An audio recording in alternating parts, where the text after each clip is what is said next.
V-Guard presents कौन जीत रहा है, को पावर्ड बाय सेंसोडाइन एंड विमल।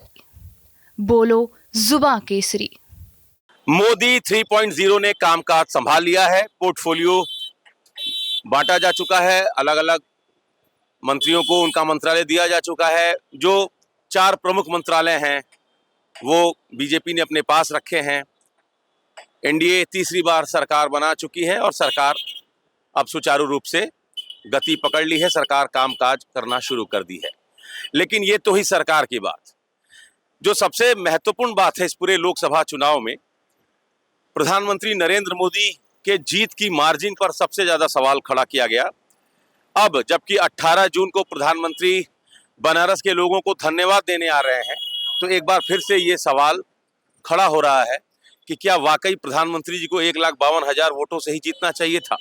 लगातार जितना प्रयास किया गया बनारस में, चाहे रुपए पैसे की बात हो, 30,000 करोड़ से ज्यादा का इन्वेस्टमेंट आया बनारस में, करीब करीब 50 बार प्रधानमंत्री खुद बनारस आए और जीत का अंतर महज 1,52,000 वोट। तो यही समझने के लिए हम पहुंचे हैं पप्पू की अड़ी पर। चूंकि पॉलिटिकल एनालिस्ट अपने अपने तरीके से इसका विश्लेषण कर रहे हैं, लेकिन बनारस जब तक विश्लेषण ना कर दे तब तक इस एनालिसिस का कोई मतलब नहीं है। बनारस के लोग क्या सोचते हैं ये जानना बहुत जरूरी है और इसलिए हम यहाँ पहुंचे हैं। 1,52,000 से प्रधानमंत्री चुनाव जीतते हैं और बनारस के लोग इस पर क्या सोचते हैं। आरपी सिंह जी, सबसे पहले हम आप ही से बात शुरू कर रहे हैं। 1,52,000 से प्रधानमंत्री जीतते हैं, ये बात आपके गले उतर रही है ना? बिल्कुल नहीं उतर रही है। ये एक तरह से मोदी जी का अपमान है, बनारस ने किया है और उसके पीछे रीजन रहे हैं। रीजन ये है कि सबसे पहले भारतीय जनता पार्टी के कार्यकर्ता जो घर घर पर्ची बांटते थे, वोटर को जाके निकालते थे, वह इस बार नहीं था और बहुत सारे वोटर लिस्ट से नाम गायब थे। अब किसके षड्यंत्र से सब हुआ, ये खोज का विषय है। मतलब आपको लगता है षड्यंत्र हुआ है? बिल्कुल षड्यंत्र हुआ है, भारी षड्यंत्र हुआ है। मैं आपको बताऊं, जो आदमी 4 लाख 5 लाख से चुनाव जीतता था वो 1.5 लाख से जीत रहा है और प्रधानमंत्री और जिसने विकास के लिए बनारस में उतना काम किया जितना आज़ादी के बाद से अब तक कभी हुआ ही नहीं। बनारस देखने लायक बन गया और मोदी का वोट भी देखने लायक बन गया इन लोगों के चलते। देखिए उसमें है क्या, रीजन सबसे बड़ी ये है कि जो कांग्रेस पार्टी ने धूर्तता किया, जो फार्म भरवा के बंटवाए कि 1-1 लाख रुपया और 8500 रुपया महीना, ये चुपके से इन लोगों ने फार्म भरवा के बंटवाया। उसमें भाजपा के लोग उस पर कोई कार्रवाई नहीं किए, निगाह नहीं डाले और चुनाव आयोग उसको मुंह मोड़ लिया, जबकि ये अवैध है। फार्म भरवाना अवैध है और राहुल गांधी के सिग्नेचर का फार्म फोटो स्टेट करा के बांटा गया जनता में और जो गरीब लोग हैं उन लोगों को लगा कि हमको 1 लाख। उन्होंने कहा कि विपक्ष की भी चाल कामयाब हुई। विपक्ष की पूरी चाल कामयाब हुई। अच्छा आरपी सिंह जी, 8 लाख से ज्यादा वोटों से जीते शिवराज सिंह चौहान, 6 लाख से ज्यादा वोटों से अमित शाह जीते, वहां तो ये कामयाब नहीं हो पाए। बनारस में क्यों हो गए? बनारस में इसलिए हुए, बता तो रहे हैं कि वहां पर फार्म नहीं बटे थे, उत्तर प्रदेश में बटे। दरअसल देखिए, उत्तर प्रदेश में 2 कुटिल दिमाग के लोग एक साथ राजनीति कर रहे थे, राहुल गांधी कुटिल दिमाग और अखिलेश यादव। इन सबों की भाषा सुन लीजिए, ये महान कुटिल है। इनका मुकाबला आप कूटनीति से ही कर सकते हैं। इनका आपके ठीक ऊपर ये 2 फोटो जो है, ये 2 फ्रेम में मोदी जी हैं। यहाँ मोदी जी चाय पीने आए थे, है ना, जब उनका रोड शो हो रहा था 2022 के विधानसभा चुनाव में, वो यहाँ चाय पीने आए। आप लोगों पे भरोसा किए, लेकिन आप लोग तो भरोसे पे खरे नहीं उतरे। हम लोग खरे उतरे तभी वो 1,52,000 पा गए। अरे बाप रे, नहीं तो हार भी सकते थे क्या? एकदम हार सकते थे, पूरी चाल थी, विपक्ष पूरा सक्रिय था और वो हार सकते थे। हाँ। लेकिन यहाँ के लोकल लोगों ने अपनी मर्यादा समझ के उनको जिताया। लोकल लोगों को कोई तवज्जो ही नहीं दिया पार्टी ने कभी।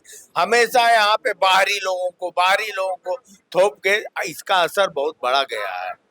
भाई साहब, सबसे ज्यादा काम शहर दक्षिणी में हुआ। हम इस समय शहर दक्षिणी में हैं, ठीक, और काशी विश्वनाथ कॉरिडोर भी शहर दक्षिणी का हिस्सा है। 11-12 करोड़ लोग दर्शन करने आए और टेम्पल इकोनॉमी की बात यहीं से शुरू हुई। पर्यटन बढ़ा, तीर्थाटन बढ़ा और यहाँ सिर्फ 16,000 वोटों से बढ़त लेते हैं प्रधानमंत्री। ये मजाक नहीं तो और क्या है? नहीं, काम से और वोट से कभी भी एकता नहीं रही है। जो काम करता है उसको कभी वोट नहीं दिया जाता है। हम लोग का शुरू से ये सिद्धांत रहा है हिंदुस्तान वासियों का। अटल जी ने तो कितना काम किया था, उनको एक सीट से हराया गया, ईमानदारी से काम किया गया था। अटल जी जब हारे तो पूरे देश में हारे। बीजेपी कई राज्यों में क्लीन स्वीप की। आप देखिए कि उड़ीसा में ऐतिहासिक जीत हुई, वहां सरकार भी बनी और क्लीन स्वीप किए लोकसभा में भी। लेकिन यहाँ क्या ऐसा हो गया, बनारस में 1,52,000 की बढ़त। कभी कभी ऐसा होता है ना कि जैसे एक समय था अखिलेश जी के समय या कांग्रेस के समय यहाँ कि हम लोग को बिजली कभी कदा मिलती थी, तो जब आती थी तो हम लोग बहुत तेज चिल्लाते थे, वाह, शोर होता था गांव में, हमारे शहर में शोर होता था कि बिजली आ गई, फिर आई आधे घंटे बाद फिर शोर हुआ। अब जा ही नहीं रही तो शोर कोई क्यों करेगा। अब उन लोगों को वो बात ध्यान नहीं। हम कभी सिलेंडर के लिए 5 बजे सवेरे लाइन लगाते थे, आज हमारे यहाँ पाइपलाइन से गैस आ रही, तो हम वो भूल गए कि क्या हम करते थे। जाम लगा रहता था पूरे बनारस में। अगर आपको यहाँ से कचहरी जाना है तो आप 2 घंटा पहले निकलिए, अगर हमको यहाँ से एयरपोर्ट जाना है 4 घंटे पहले निकलिए। अब जो है 1 घंटे पहले हम लोग निकलते हैं, 30 मिनट पहुँच जाते हैं। तो जब हमको सुविधाएं मिलने लगती हैं तो हम भूल जाते हैं कि हम कैसा जीवन जी के आए हैं। तो आपको क्या लगता है इस रिजल्ट से आप किस तरीके का एनालिसिस कर रहे हैं? हमें तो ये लगता है कि कुछ जनप्रतिनिधि जो है जो भाजपा के टिकट पे जीत तो गए हैं, लेकिन एक्चुअली जनप्रतिनिधि धर्म का निर्वहन उन्होंने इस चुनाव में नहीं किया। लोकल लीडरशिप पर सवाल है। बिल्कुल लोकल लीडरशिप। दूसरी चीज हमें जो लगता है कि बाहर से बहुत लोग जो है पदाधिकारी या जो भी जो आगे जो पूरे चुनाव की कमान जो है, जिससे जो है कुछ भाजपा के लोकल नेता जो है वो नाराज थे कि उनका कोई भी वर्चस्व अब नहीं रह गया। तो उन लोगों ने भी कुछ मैनिपुलेशन जो है निचले स्तर पे किया। यही सब कारण थे मोदी के। आप कुछ कहेंगे सर? मोदी का मतदाता बड़े कंफर्ट जोन में था। उसको ये लगता था कि मैं जाऊं न जाऊं मोदी तो जीत ही जाएंगे। जो वोटिंग परसेंटेज कम हुआ जी, इसका सबसे बड़ा वजह था कि मोदी का मतदाता कंफर्ट जोन में था। और मैं आपको बताऊं कि ये जो शर्मिंदगी है ये मोदी के लिए नहीं है, ये जातियों में बटे हिंदू समाज के लिए शर्मिंदगी का मतलब। लोगों ने वोट नहीं दिया और विपक्ष ने इस लेथार्जी का पूरा फायदा उठाया। तो चाचा आप बात करेंगे, आप कुछ कहेंगे? प्रधानमंत्री जी के जीत का मार्जिन जो कम हुआ उस पर कुछ कहेंगे?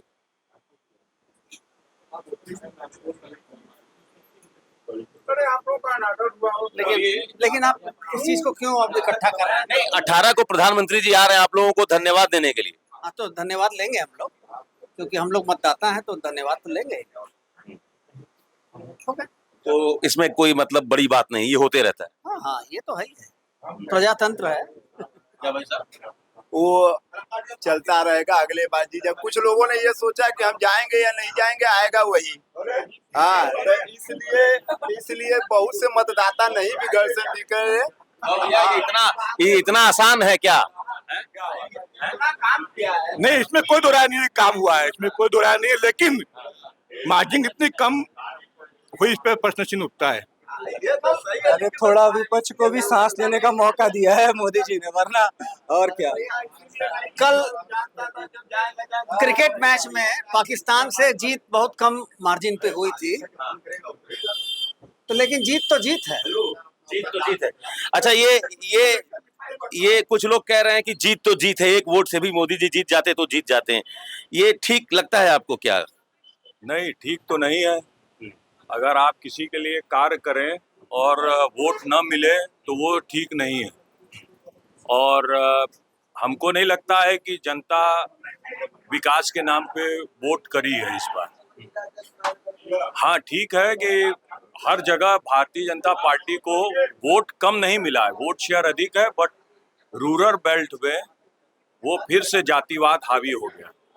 अच्छा, पटेल वोटरों को लेकर ये एक पिछले 2-3 चुनावों से ये मानसिकता बनी हुई थी कि पटेल वोटर बीजेपी को छोड़कर, मोदी जी को छोड़कर कहीं नहीं जाएंगे। रोहनिया सेवापुरी में भी पटेलों ने कांग्रेस को वोट किया। ये क्या ट्रेंड समझ में नहीं आया? देखिए, यहाँ 2 तरह के लोग हैं हमारे देश में। 2 तरह के लोग हैं। एक वो लोग हैं जो देश प्रेमी हैं, और दूसरे वो लोग हैं जो लालची हैं। मैं आपको बता दूं, आधे से अधिक जनता इस देश की कुछ पा के, लालच में कुछ पा के वोट करती है। अगर उसको आप कुछ दे दीजिए, तात्कालिक लाभ दे दीजिए, वो तुरंत आपको वोट मिल जाएगा।